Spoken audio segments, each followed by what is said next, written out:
In today's video, I'm going to teach you how to limit login attempts on WordPress.com.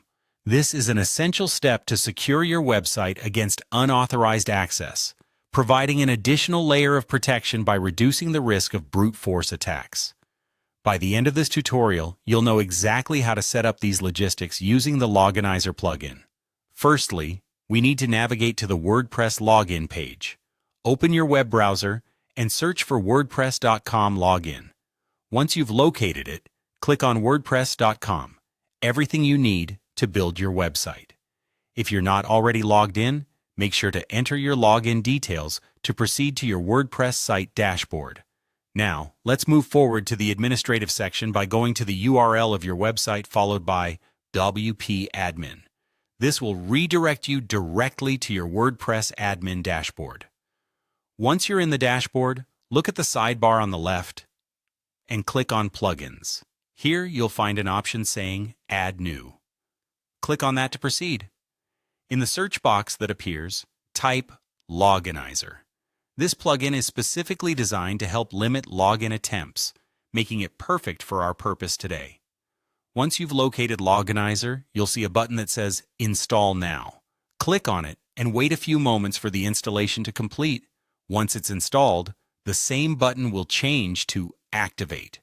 Make sure to click on Activate to enable the plugin on your WordPress site. With the plugin activated, look again at the left sidebar and click on Loginizer Security. This option allows you to access the settings we need to modify. Now click on Brute Force, where we can configure the rules for limiting login attempts. There are several options here that you'll want to customize for optimal security. Click on Max Retries to set the number of incorrect login attempts allowed before a user is locked out. Below that, you'll find Lockout Time, which allows you to determine how long the lockout period will last. Adjust these settings according to your security preferences and understanding of your audience. Following that, you should click on Max Lockouts, a setting that determines how many times a user can be locked out before additional measures are taken. Then click on Extend Lockout if you want even greater control. Moving forward, Reset Retries allows you to specify when the retry counts should reset. This is useful for providing a more forgiving login experience.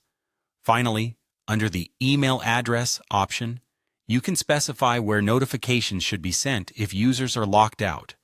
Additionally, you can manage trusted IP addresses and blacklist those that are not, giving you more comprehensive control over your site's security. Once you've configured all these settings, scroll down and click on Save Settings to ensure all your modifications are stored. And there you have it. Your WordPress site is now better protected against unauthorized access through delimited login attempts. Thanks for watching, and don't forget to subscribe for more security tips and tricks.